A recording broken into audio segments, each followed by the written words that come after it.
Howdy, howdy, and welcome to episode 42 of the Back of the End Zone podcast. I'm Josh Rysick, here with my fellow co-host, Bryant Koleski, the beautiful, the young, the sexy. We're about to get into a crazy episode today. As you can tell, I'm a little hyped up right now. But obviously, what are we going to be talking about today, beautiful Bryant? Well, first of all, we're going to have our first guest on since the SEC Championship week. Of course, our last guest was Simone. Eli couldn't thank her enough for coming on. Hopefully, maybe get her on sometime this offseason. But I guess our first guest this offseason, you might know him. His name is Jake Crain from Crain and Company. He was our first ever guest on this podcast. So it's what is better than having him on as our first guest in the offseason? Exactly. And also next week marks me and Bryant's beautiful 1-year anniversary of this podcast. Episode 43 next week. Obviously, it's not 52. We did take a few weeks off here and there. Yeah. But what better way to get it started off than having Jake Crain back on almost a year later? And it's going to be a blast, man. We're going to be talking about, obviously, FSU in the ACC. Lots of drama within there. Drama with FSU and their baby mama, the ACC. We're going to get into that. We're also going to get into the new college football playoff format, not changing much, but the 5-7 format now as opposed to the 6-6. So some things changed within that. Then we're going to continue to talk about the NFL draft. There's one prospect in particular that I'm going to ask Jake about that's getting some hype in the first round, especially in the early first round. That I kind of want to get his thoughts on. I don't think he's an early first round prospect. That's just me.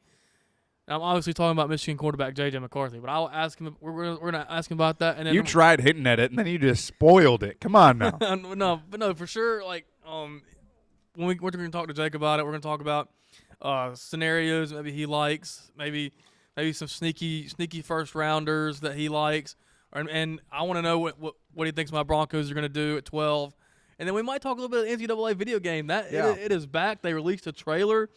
It is officially coming out this summer. We don't have a date yet, but they're going to reveal the game in May. It is freaking exciting, man. College football 25 content coming to the podcast. I cannot remember the last time I was this excited for a video game because Madden over the years, man, has torn me apart with how the gameplay's been. But also, other than the video game too, there's something else I want to touch base on just very briefly towards the end too. Justin Fields unfollowing the Bears. There was a podcast that released today, the 33rd team by Amon-Ra St. Brown and his brother Equimanius, however you say it, EQ. They interviewed Fields, and Fields gave his breakdown on why he unfollowed the Bears, and we're going to get into that as well. So, and kind of how that looks out for the Bears. I know we keep talking about them a lot, but it's a team that they hold all the cards right now. They really do. As far as the quarterback, because once they decide what they're going to do with the first pick, whether they're going to keep it and draft Caleb Williams, or whether or not they're going to keep Justin Fields and trade, they hold all the cards in the quarterback market right now. Yeah, they do. And I mean, you look at what they did last year, getting that haul that they did, and it's like they could do potentially the same thing, if not more, this year. Doesn't look like it. It doesn't look like it. It really doesn't. But we'll get into that. Episode 42. Sorry, Mike hits a couple 43. times. 43. That's what I meant to say. Sorry, forgive me. We're feeling it today. We're getting right into it. I haven't even had an energy drink. Let's go ahead and bring in Jake, man. I'm excited to bring him on.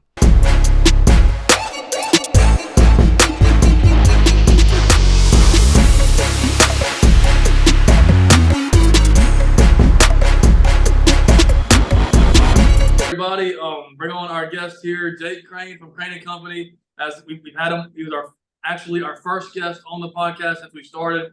So what a better way for our first guest this offseason to have him on again. Him and the other two guys, his brother Blaine and David Cohen, they do an amazing job over there at the Daily Wire, Crain and Company. Go check them out. I'll put the link to their show below. But man, did an amazing job as trannies too in that Lady Ballers movie. But. Yeah, thank you, man. Yeah, first acting gig, and man, the response. First off, thanks for having me. It reached #1 in the world at one point, didn't it? Yeah, it's the #1 streaming movie in the world for like 2 weeks. I mean, look, and like I said, thanks for having me. You know, I obviously love what you guys are doing and watching y'all's thing grow, and y'all doing a really good job. But no, man, yeah, that was a lot of fun. The response, you know, it was overwhelmingly positive. Like not that I knew it was going to be like a good movie, but I thought a lot of people would be like, oh, well, you know, they're making fun of men and women's sports, which my opinion should be made fun of. But yeah, it's got like 95% on Rotten Tomatoes. So I'm just waiting for like Mark Wahlberg to call me or something. It's like the Ben Shapiro rapping thing too. I mean, oh dude, we're taking over the game. We're taking over the whole game. That was insane. Number one rapper, number one streaming movie, number one documentary, legitimate sports show. It's a movement. So one of the first things we kind of wanted to get into, of course, this off season, there's been a lot of change happening fast. New college football playoff format, ACC versus FSU. I wanted to start there with the ACC versus FSU. Obviously, if FSU wins this thing, there's going to be a lot of schools that are waiting in the wind, like Clemson, North Carolina, Virginia Tech, that are waiting to follow suit. Where do you kind of see this situation going? And is the ACC already dead? I think you can start to stick that fork in them a little bit. And listen, I don't like this. Doesn't bring me personal joy to come on here and be like, guys, guess what? The Pac-12's dying. Then the ACC is going to die. See, everybody's called it conference expansion, when in reality it's conference reduction. That's what it is. You're consolidating the power at the highest level through the biggest money-making conferences, and people are going to go where they can make the most money. Regionality does not matter anymore. It really didn't matter for a while, if we're going to be honest. If you can sit here and explain to me how Auburn and Alabama should be in the West and Missouri should be in the East, then you're going to have to flip the map upside down and put a blindfold on me. So regionality slowly slipped away, but you got USC and UCLA going to the Big Ten. The craziest one, though, is you've got Cal and Stanford that are in Palo Alto and Berkeley in California going to the Atlantic Coast Conference. It's wild.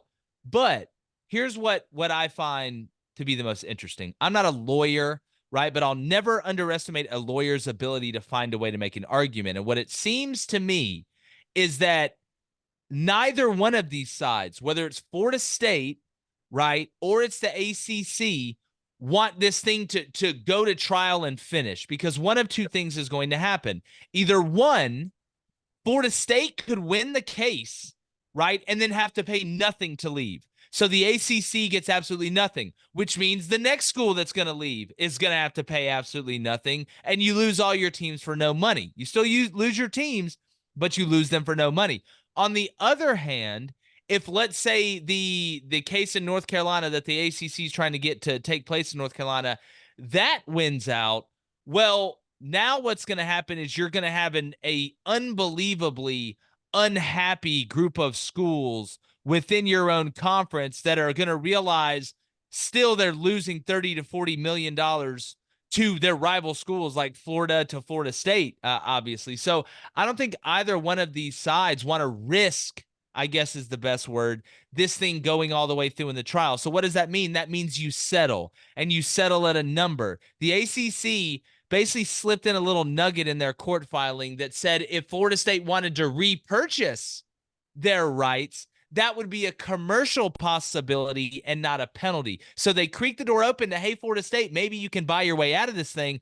But if they put the price tag at $500 million, which is what they're saying, that's not going to, you're not going to win that, I don't think, in court. So do they settle at $325 million and then Florida State leaves? Because if I'm the ACC and Florida State and Clemson and Virginia Tech and North Carolina and Miami and these teams want to leave, well, we'll set the price at $325 million. And if y'all each want to pay $325 million to leave, we'll pocket $1.75 billion, which, yeah, will that just keep the ACC on life support for a little bit longer? Yes, you're never going to be able to operate in the same realm that you did operate in with those teams, that it also hurts you in basketball. So to me, yes, I think the end result of this is Florida State paying money to leave in a settlement and other schools following suit, therefore rendering the ACC dead.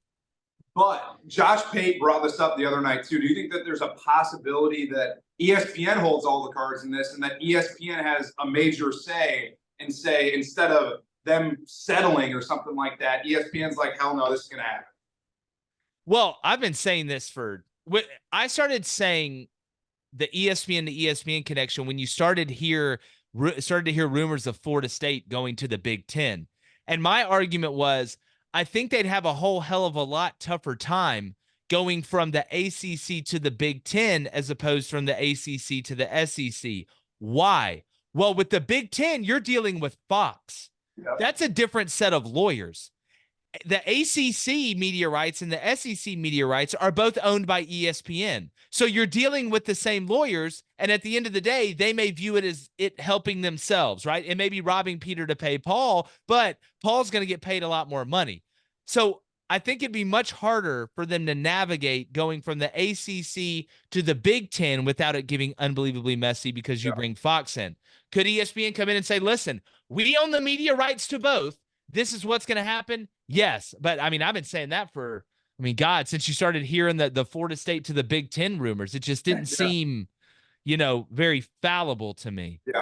But it makes sense though for the Big Ten to try and go after Florida State, because if they go after Florida State, they'll have a footprint in pretty much every region of the country. So I get their strategy in trying to maybe lure Florida State or maybe a Miami or one of those teams from Florida into their conference. So, without a doubt. Yeah. They're going globalist. That's what they're doing. They're going globalist. And that's what, again, it's going to work because the brands you're bringing in are big time brands.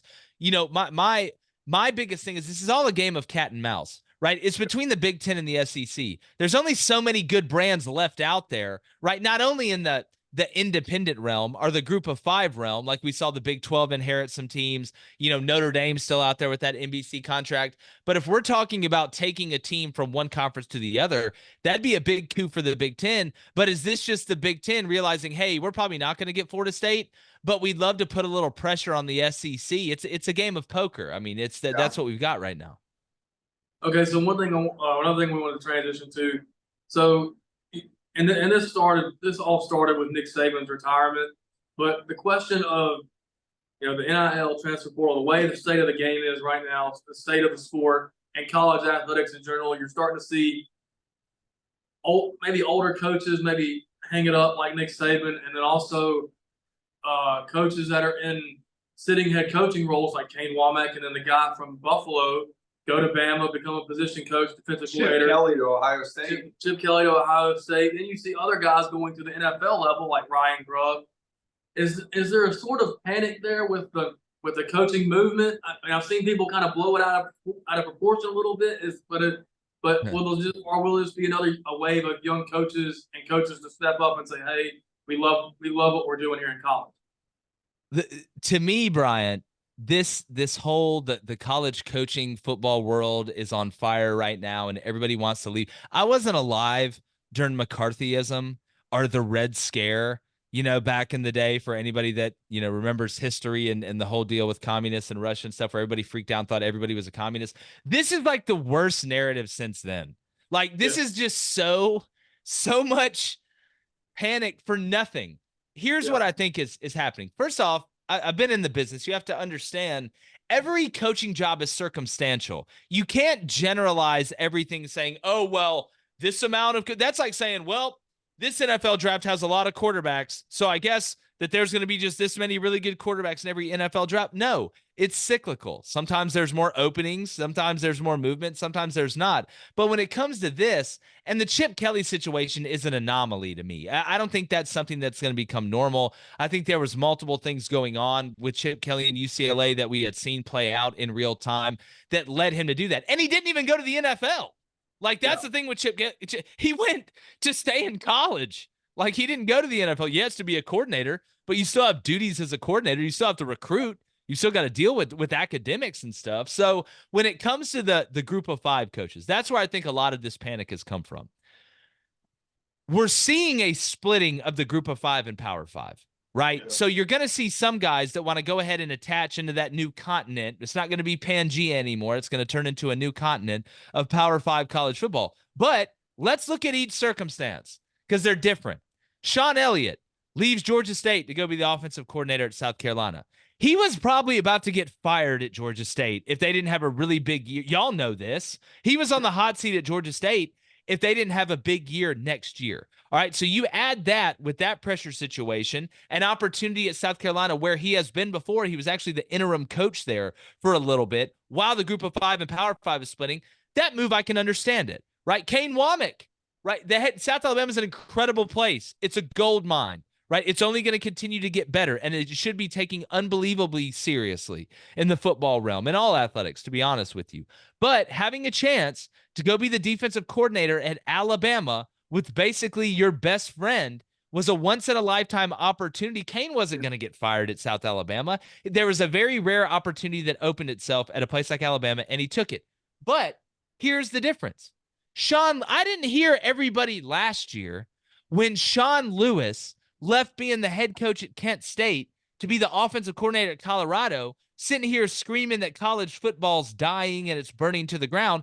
Not only that, he got demoted halfway through the season, unfairly in my opinion, at Colorado, then still got the head coaching job at San Diego State. So what did some of those other Group of 5 coaches say? They said, wow, that's a new path that's being carved. And while the Power 5 and the Group of 5 is splitting, I might as well jump to the other side of the aisle. You're going to see that more and more and more. Jeff Hafley leaving being the head coach of Boston College to be the defensive coordinator at the NFL. He was going to get fired at Boston College the next year if they didn't win 8 games. And I can go ahead and tell you, buddy, they probably ain't winning 8 games. He had a chance to be a defensive coordinator in the NFL. And I'm not trying to be long-winded, but I want to make sure this makes sense. This is the only business where people think something is wrong with the lower division when you get a chance to go coach at the higher division. I don't see anybody screaming at the branch manager who just got turned into the CEO. I don't hear anybody yelling that minor league baseball is dead when a AAA player gets called up to the majors. The NFL is the highest level of coaching in the sport of football. Where was everybody panicking when Pete Carroll, Nick Saban, Steve Spurrier, Urban Meyer, I don't know, all the good college football head coaches that balled in college football that wanted to try the NFL? Why was there no panic back then? Because sometimes it's the natural progression, man. So this whole, oh my God, oh, college football, where the on-the-field product is as good as it's ever been, and it's only getting better. We're going to an expanded playoff. You can sign me up under not worried, bro.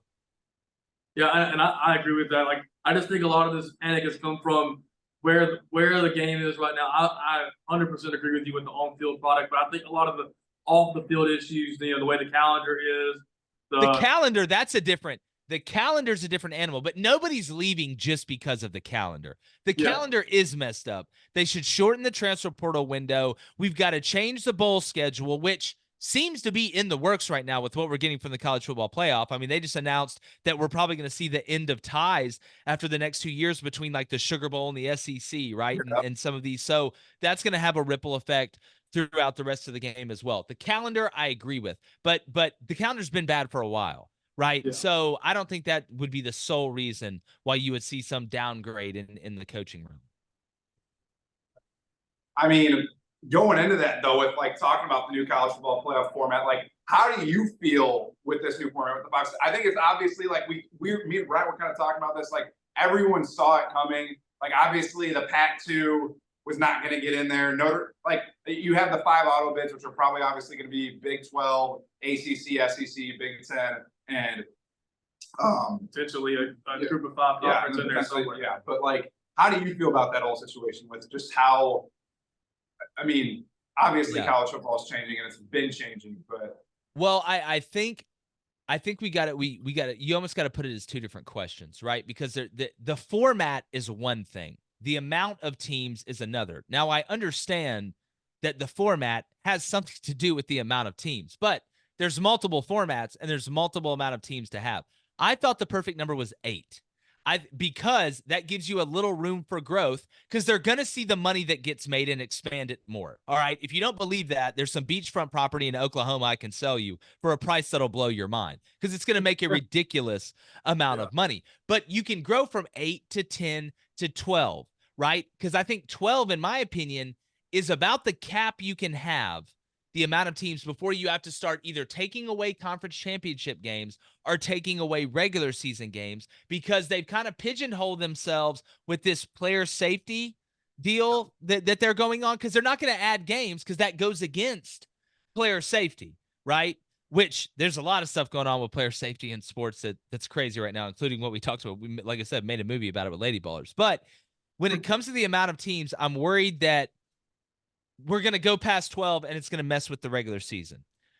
But as far as formatting a 12-team playoff, if I have to have 12 teams, I think this was pretty much the perfect format. I see some people that are like, well, I feel like the top 4 seeds, even though they get a bye, we should have another on-campus game at the higher seeds. In my opinion, I think you're giving too much. That's too much of an award, a bye plus another home game to a team that finished in the top 4 slots. Would I have liked for the seeds to be kind of fluid on where you finish, as opposed to if you win one of those Power 4 conferences, you automatically get a 1 through 4 seed? I wasn't a big fan of that. I feel like if, the conference championship game should mean, it should be a big deal, but I think the seed should be a little bit more fluid in that way. But outside of that, the 5+7, I like that they added the 5th highest conference in there that champion gets in. I would say my only gripe would be the non-fluid. Not that I want a reseeding after games. That's not what I'm saying. I like that, 1 plays the winner of 8-9, 2 plays the winner of 7-10. I like that, but I wish it would be a little bit more fluid through those first 4 seeds.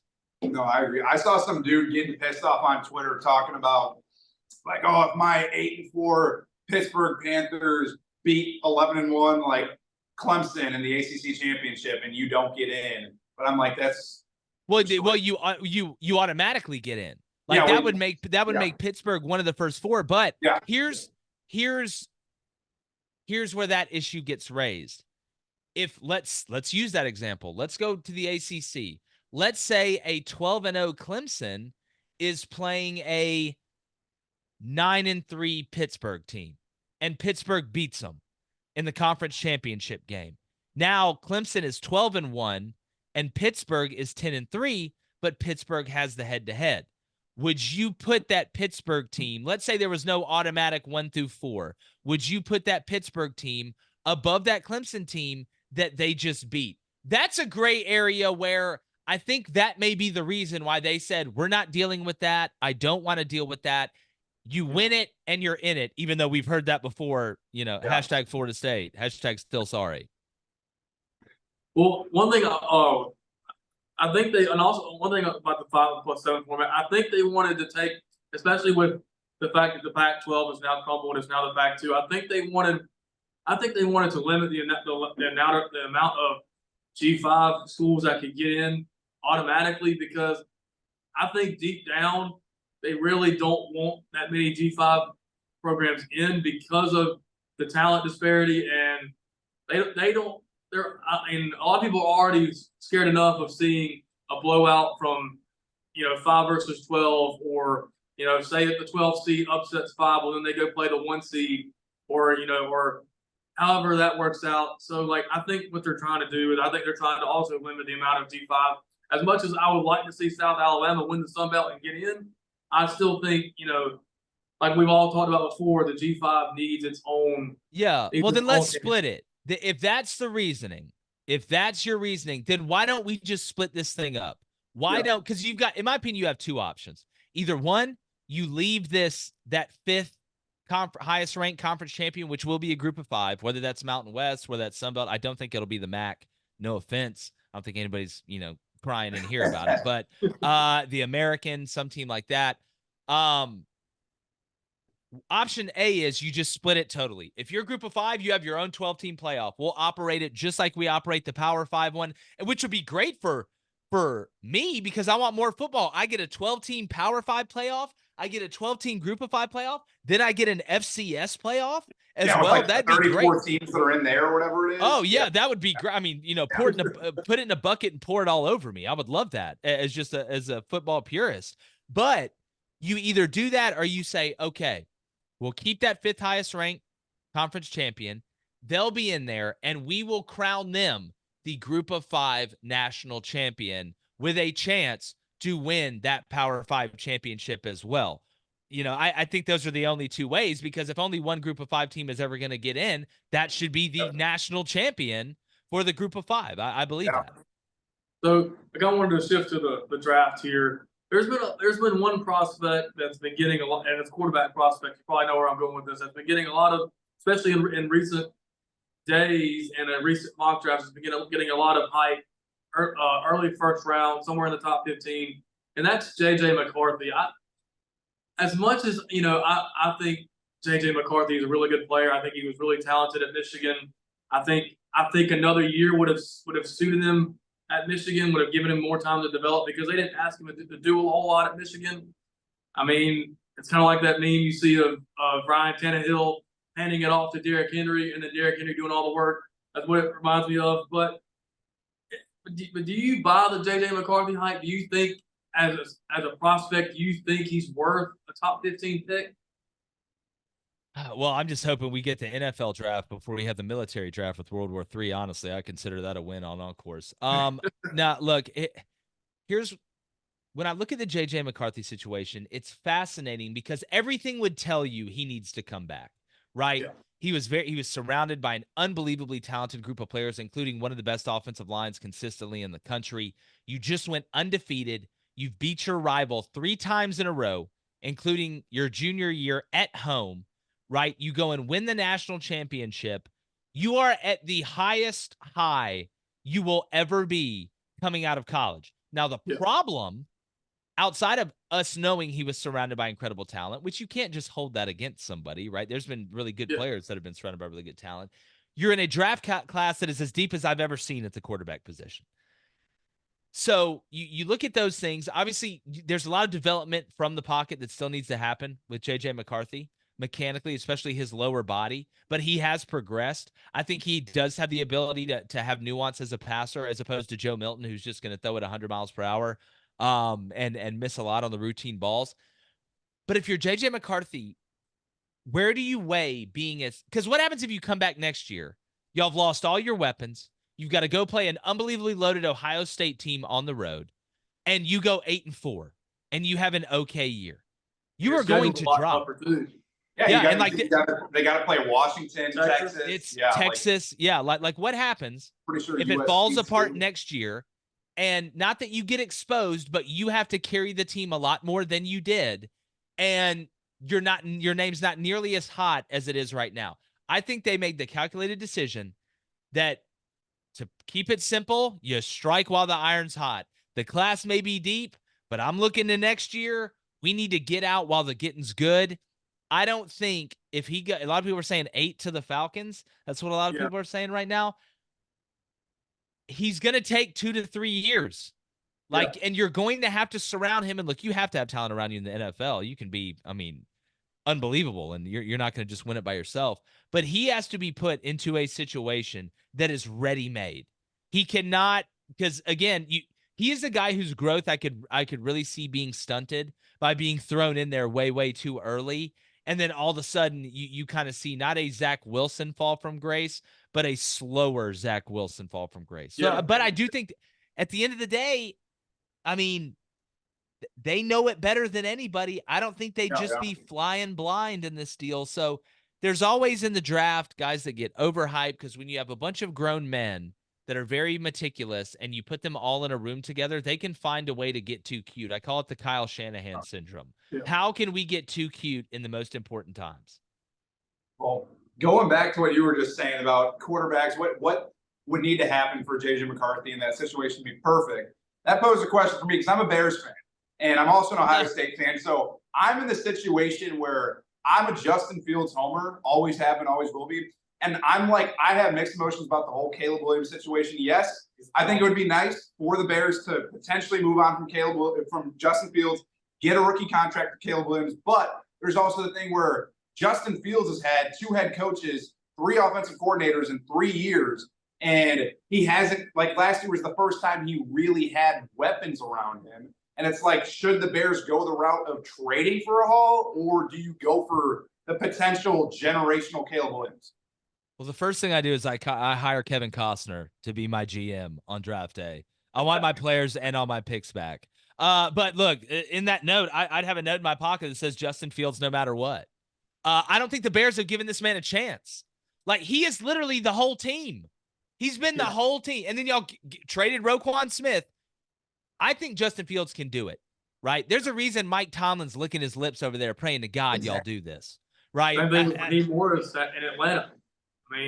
Look, you let him go to the Falcons. I'm not a Falcons fan, but I'd be happy for Atlanta. I think Justin Fields has a chance to be a really good player, but again, you can't do it by yourself. Look, I like some of the pieces they added. DJ Moore, great ad. I need more help, man.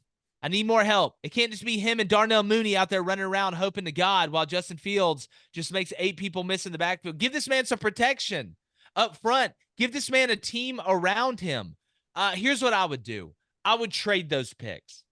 And I would start building the monster around Justin Fields. Because then at least, if it doesn't work out, you know that you gave him a chance. If you let him go right now, deep down, when you lay your head in the pillow at night, in those during those times you don't want to talk with other people about, you're going to be wondering, did we just let the guy we thought Caleb Williams is going to be, did we just let him go to get Caleb Williams and basically get the same return on our investment? I think they trade the picks. You build the team around them. And I think you could get a lot for that first pick. Cause there's people that, Caleb Williams, he's Hansel at the Male Model Awards hot right now. Everybody's I just think Justin Fields is either a Steeler or a Falcon at this point. But going to my NFL team, the Broncos, I have mixed feelings about what they should do. It seems to me kind of like the Bears situation. It seems like Justin Fields will be traded. That's kind of the writing on the wall. Now there could be a sudden change, but it's the same thing with Russell Wilson, as they're probably going to cut it. They're probably going to try and eat that cap money. I think the worst decision. You got to now, right? Like y'all can't get back together. She saw you kissing that other girl. He's already listing his house in Denver up for sale, accepting offers.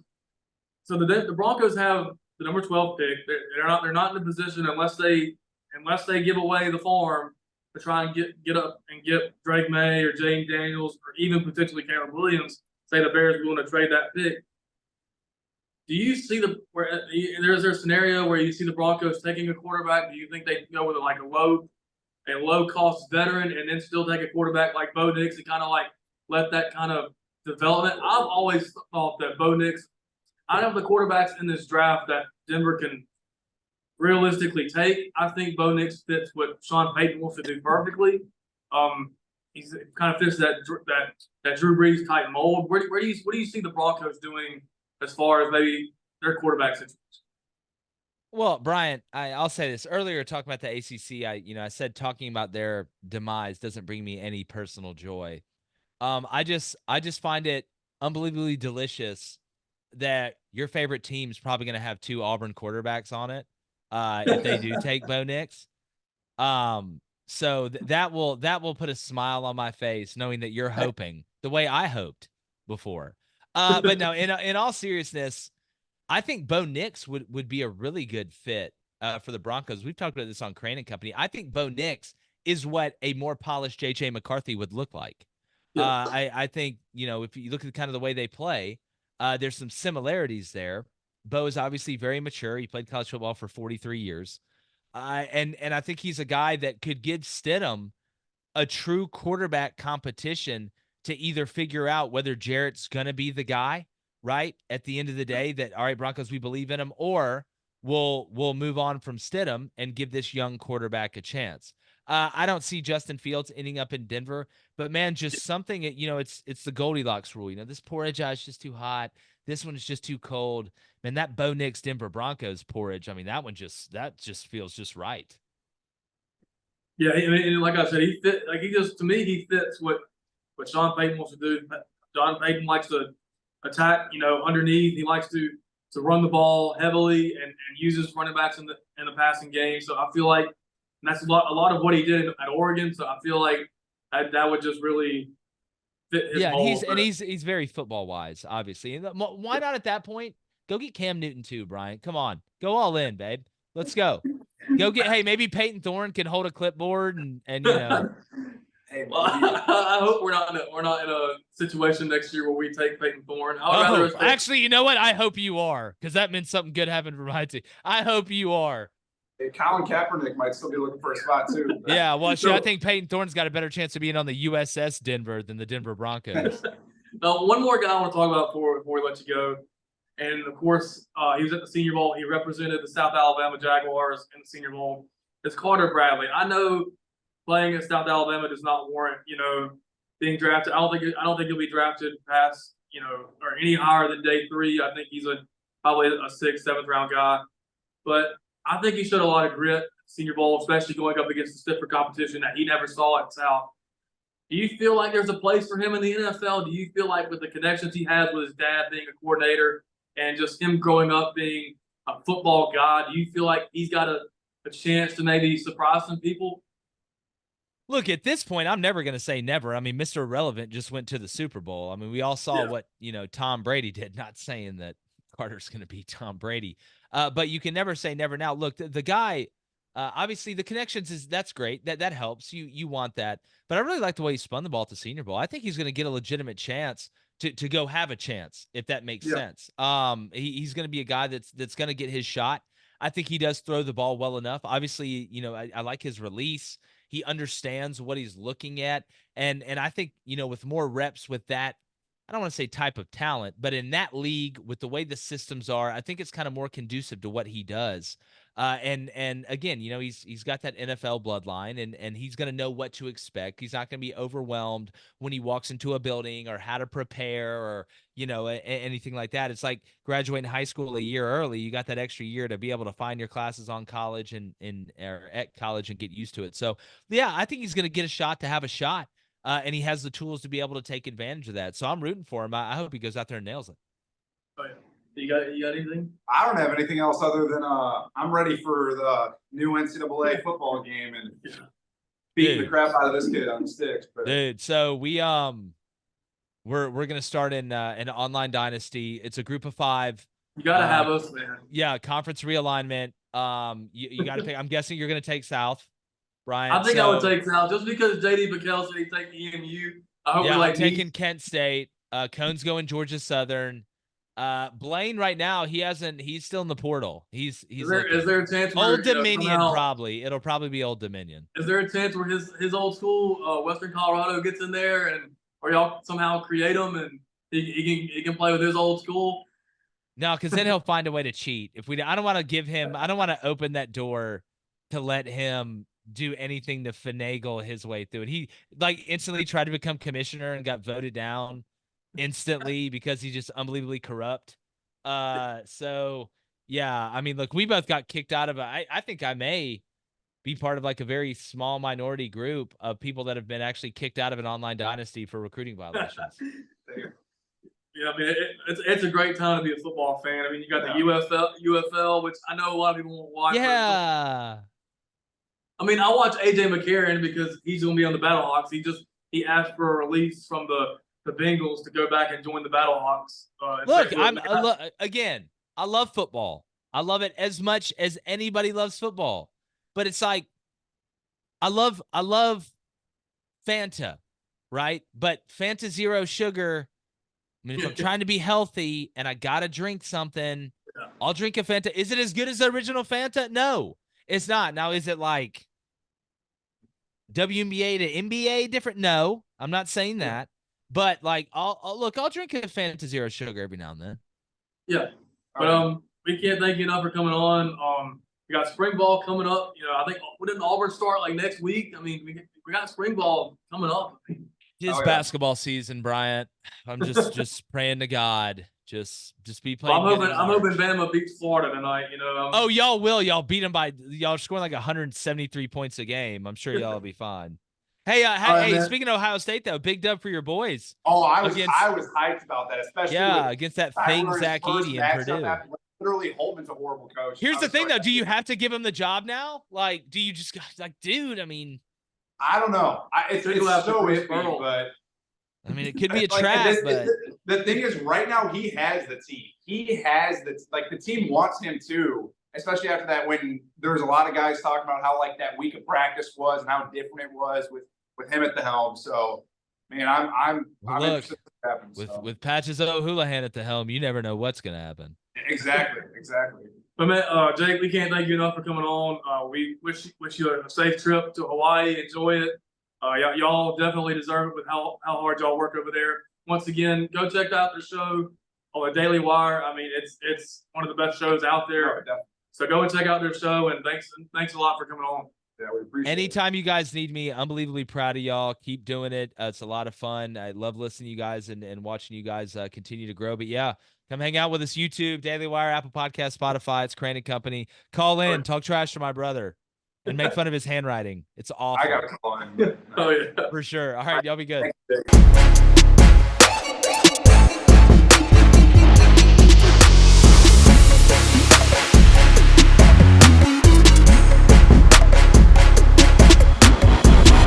We cannot thank Jake Crain enough for coming on this week's episode 43. Again, he was the first guest that we ever had on the podcast, so it was only fitting to have him back on. And, man, what a book of knowledge that Jake Crain is. It's a blast, like, just being able to pick his mind. But And he comes from, a coaching family. His dad was a coach. He played college baseball here at South, I think. Of course, he went to South, and then his brother played at college football. He was a stud here at Spanish Fort, and he was a coach. Both of them coached here at South Alabama when their dad was coaching here. So, I mean, they both have a lot of knowledge, and they do a lot of good stuff over there at the Daily Wire. So, like I said before, go check them out, and we cannot thank Jake enough. We're gonna try to have Blaine and David here on the off season as well. And some breaking news just kind of happened. While we were talking to Jake, one of the things we talked to him about was the new playoff format with the 12-team playoff. Well, now it's being discussed. I think the College Football Committee is meeting in Dallas for their annual, meetings and whatnot. Just their meeting with the. And it's been discussed of going to a 14-team playoff. My thoughts on this before I get into your thoughts, I don't get this. Okay. 12. A lot of people already think 12 is too much. A lot of people thought, like Jake said, the perfect number I thought was 8. Same thing with me. Like I thought it was 8. He thought it was 8. A lot of people thought it was 8. Okay, you go to 12. Okay, conferences are slow. Some of the conferences are slowly dying. The Pac-12 is gone. Okay, the ACC could crumble before our eyes in the next few weeks if Florida State and the ACC come to a settlement.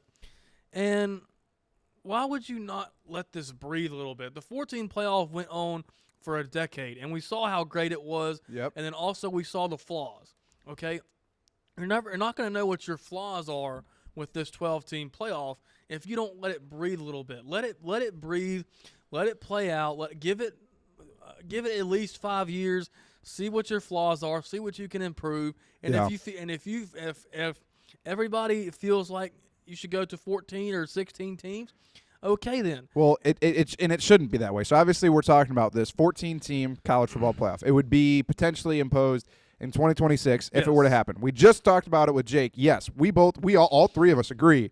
It should be 8 teams. Clear cut. Should be 8 teams, only 8 teams. 12 was pushing it. 14's even more pushing it because you think about the fact after college football championship week, like not college football champion, but like conference championship week rather, if you are not in the top 12, if you're not even in the top 8, because I still think it should be 8, if you're not in that top 8, you shouldn't deserve a chance at the national title. Well, I don't like even these top 12 now. I don't think that the 12 seed, they could make a run, but I still don't think that they really deserve a national title if you're the 12 seed. And now putting in 2 other teams potentially, if this happens in 2026, that's crap because there's not a 14 seed. If you're the 14th seed after the conference championship week, you don't deserve a shot to run for the national title. One of the other things too is the fact that injury-wise, this is horrible because we just talked about it with Jake again, was the fact that these players are going to be going through some tough immense games where they're going to have to play a lot more games now in the playoff because there's a 12-team playoff.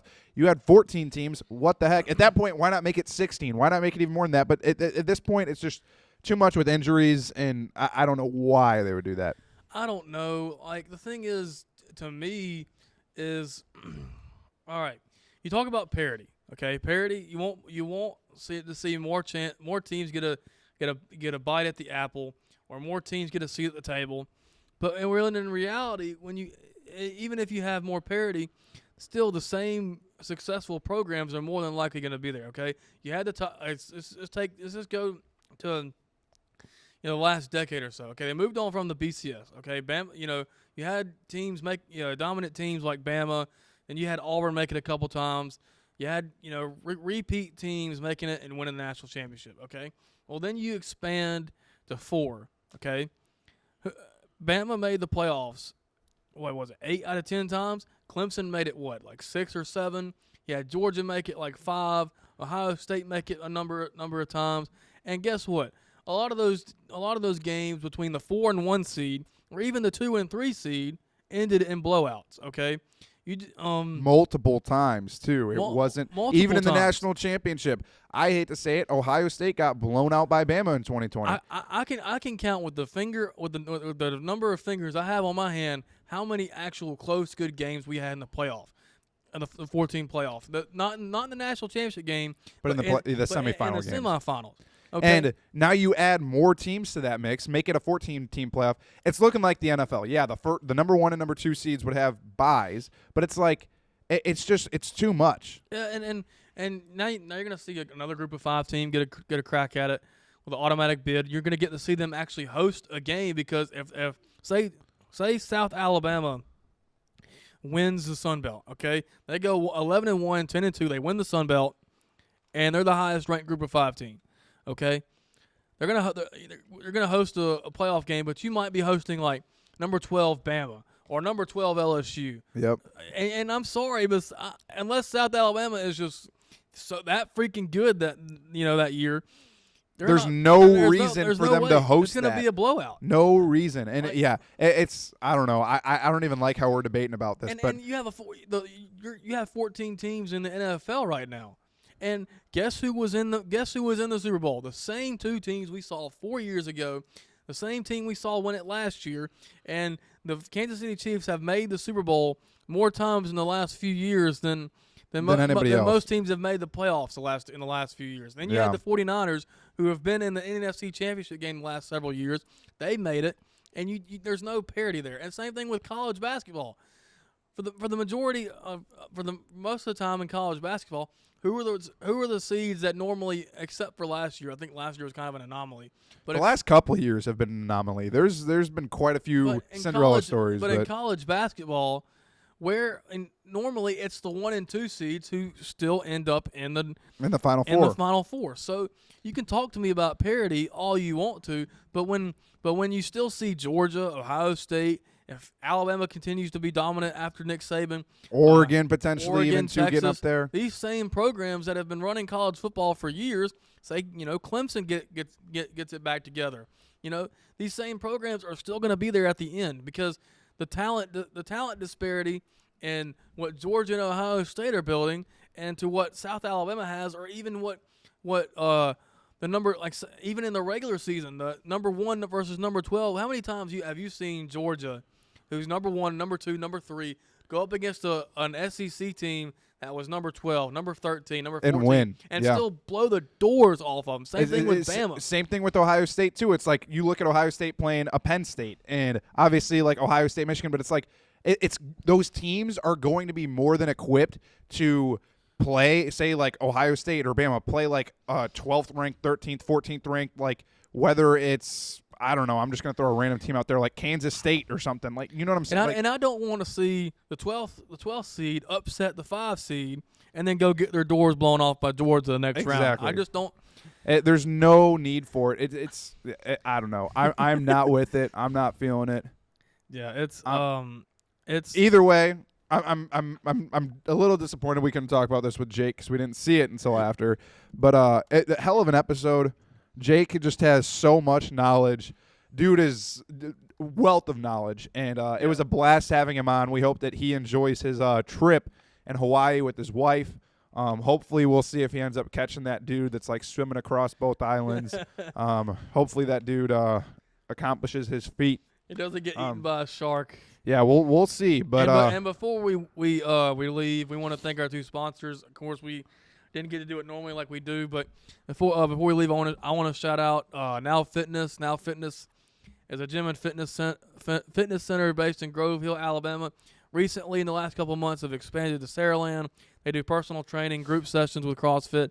They do other workouts. They help the local athletes around here get in their best shape Call 251-269-3065 for more. Can't thank them enough. And we got our other sponsor. We have our other sponsor too, 251 Pool Works, another 251 area code, family owned and operated. 251 Pool Works offers pool cleaning, maintenance, and repair. They serve the greater Mobile, Baldwin County, and Pensacola areas. And if you're needing any monthly pool cleaning service and or repair, give them a call at 251-978-7736 for the Pool Works. Can't thank both of our sponsors enough for giving us this opportunity and for having the opportunity to have Jake on today as well.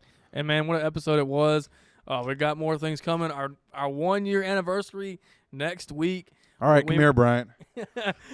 we might try to have something special, maybe a guest or something next week to where it makes it a little bit more special. But even if not, it's still, it's been a fun year. We can't wait to continue it, even when we both get jobs somewhere else. From the wise words of Parker McCollum, it's been a hell of a year. So that it was. So if you enjoyed the episode, like, comment, subscribe, and check out Crain and Company. Yes, I will link their show in the description. They like I said, they do a hell of a job. Go check them out, and we will see you guys next week. Episode 43. We out.